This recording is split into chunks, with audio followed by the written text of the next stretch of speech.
All right.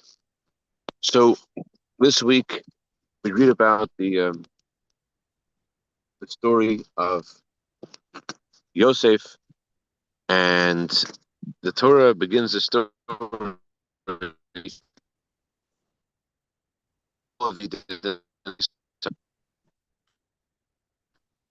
explains that the Torah goes through all the descendants of Esav, even though it doesn't seem to be pertinent to our Torah. Rashi gives a parable. He says there was a person who was looking in the sand for diamonds. When he finds the diamonds in the sand, he sifts through them with a sieve, and he throws away the pebbles and takes the diamonds. That's what Rashi says. So on the surface, Rashi is telling us that the um, the story of Esav's descendants isn't really relevant to our Torah, but it's just we need to get through them in order to get to the point. But the problem with this is that Esav's descendants are different to genealogical other discussions of genealogy in the Torah. For example, between Adam and Noach, there are 10 generations. So the hero is Noach. Between Noach and Avram, the 10 generations. The hero was Abraham. So the Torah goes through all those generations, even though those generations aren't really the point, because you have to understand where in history did Avram arrive from. So therefore, you have to go through all the 10 generations. But when we're talking about the descendants of Yaakov, the story of Yosef, that doesn't connect with the family of Esav at all, because Esav's family is Yaakov. Oh, am I talking again? What's going on here? Esav's family is not relevant to the future generations of Yaakov. They're two different lines, two different streams of the family. Yaakov is one stream, Esav is another stream. So why does the Torah have to tell us about Esav's family? The parable of the sand would be relevant if we wanted to explain why the Torah discusses generations from Noach to Abraham. But here, the family tree of Esav seems completely irrelevant. But it actually is relevant. The reason it's relevant is because the role of the soul in the world is not just to Hashem through the spiritual, the Torah, prayer, through acts of kindness. The role of the soul in the world is also to deal with the Esav-like reality, the physical, and to elevate the physical. And because the soul is meant to elevate the physical as well, therefore the Torah tells us about the genealogy of Esav, representing how the role of we have in this world is to interact with the physical. It's not just to be segregated into a spiritual plane. It has to, your role in the world has to do with Esav. As we are about to celebrate the holiday of Hanukkah, Torah says that the power of the light of the menorah is it's able to elevate the public domain. It's able to elevate a place that feels like there are many forces, that there are multiple powers, when the reality is that every part of the world is only a Rishus HaYachid, it's the domain of Hashem. There is no other force. But the power of the menorah is to convey this truth to the outside, to reveal God's truth in a world where there is rebellion against Hashem, where there is confusion. That's why the Talmud says, light the menorah, you're allowed to light the menorah until the last people leave the marketplace. The word the Talmud uses for people is Tarmudai. Literally, Tarmudai means those who rebelled. And it refers to two kinds of people. It refers to the servants of King Solomon who rebelled against King Solomon, but at least they were connected to King Solomon, they were called the servants. And also refers to people who completely deny God. And lighting the menorah can be done till the last people leave the marketplace. That's the simple meaning of the Talmud. But the deeper meaning is lighting the menorah causes that people who are in a state of rebellion should be transformed to to be servants of Hashem. They shouldn't anymore. They shouldn't rebel again. Instead, they should be kalya. The word kalya means to stop, but also kalya means to yearn.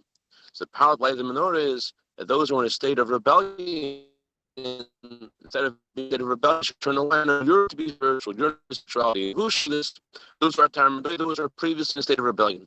So that's what the Torah tells us about the genealogy of Vayeshev, highlighting that we do have a role for the world, as the Torah says, not just to do things that just in our own synagogues and our own homes, but to impact the world. And this is why the parable is given in this Torah portion. Rashi says a person who's sifting through sand to find diamonds.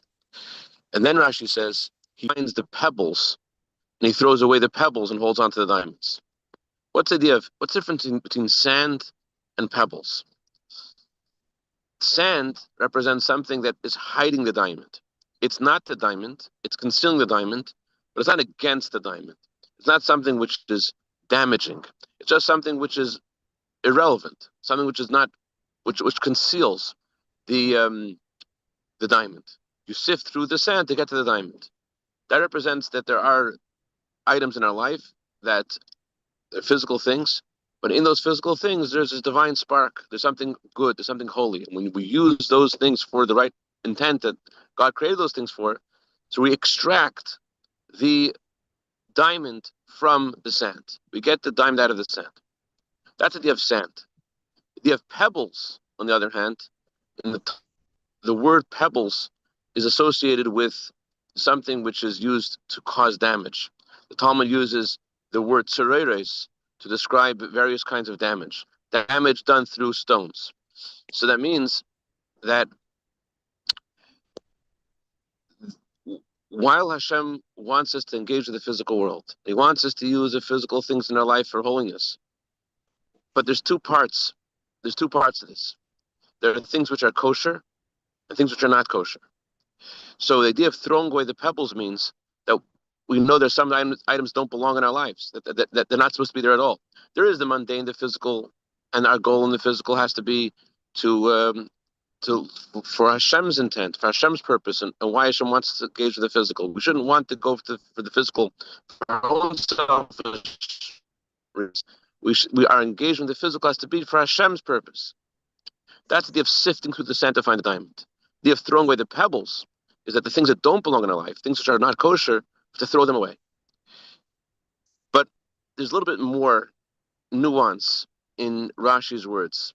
Rashi says the man sifts through the sand, then he puts a sieve in there, and when he puts the sieve in there, he finds the diamonds and throws away the pebbles.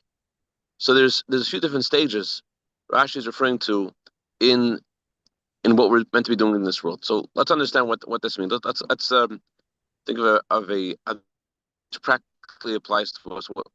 What is this idea of the sand and the stones sifting and then putting the sieve in the sand? What's going on over here?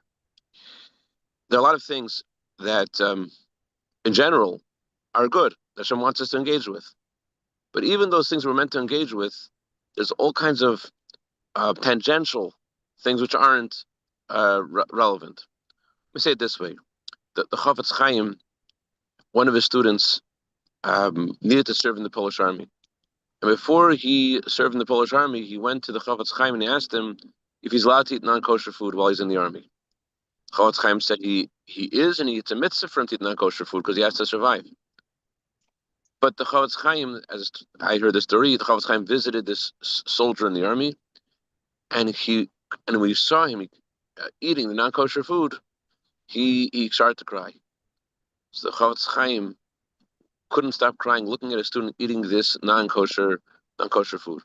So his student said to him incredulously, "You yourself told me it's a mitzvah to eat the non-kosher food. Why are you crying?" Chafetz Chaim said, "I'm crying because you're sucking the bones." The one thing to eat it, another thing is to suck the bones. In a similar way, there are things in our life that are part of Hashem's plan. Hashem wants us to engage in. But then there is the extra indulgence that doesn't need to be there. The things that don't belong, that are unhealthy. So while it is correct to say that a person needs to go to work, to earn a living. While it's correct to say a person needs to sleep, a person needs to eat, and all those things are ways. There are divine sparks in all those things, but it's always it's important to throw away the pebbles once you find the diamonds. In other words, to only engage the way Hashem wants us to engage, and not to be excessive, not to put lipstick on a pig. In other words, and say, oh, because Hashem says I have to engage in physical, therefore it's all kosher. It's all in the name of Hashem. No, there's something you have to find the diamonds, to sift through the sand, go into the physical, but throw away as soon as you do, you have to put another sieve there. And we put the sieve in, you look carefully and say, where are the diamonds and where are the pebbles? What exactly? Am I doing this because I want this, or doing this because Hashem wants me to do this? So what allows us to the key thing is to ask ourselves, why are we engaging in the physical? What is it? If we're engaging in it just because Hashem wants us to, so then we'll throw away the pebbles. If we're not, if we have other ulterior motives, so then we're going to be tempted to hold on to the pebbles. So this is the idea of finding the diamonds, throwing away the pebbles. That while that even understanding that there is a mandate to engage the physical, but only do it because Hashem wants us to do this. Only because of the mission of Hashem, and to be focused on the spiritual and the meaning of life instead of getting caught up in small stuff. Anyway, that's what I wanted to share today. This is the key to preparing for the coming Mashiach. The Mashiach will come. We'll see the physical world itself is godly. And any questions or comments or criticism or tomatoes or cucumbers? All right. Good Tavach, Reb Zev. Good Tavach, Reb Beryl. Good Tavach, Hayesara. Good Tavach, Reb David. Good Tavach, Reb Eldar. Good Tavach, Reb Yaakov Michal.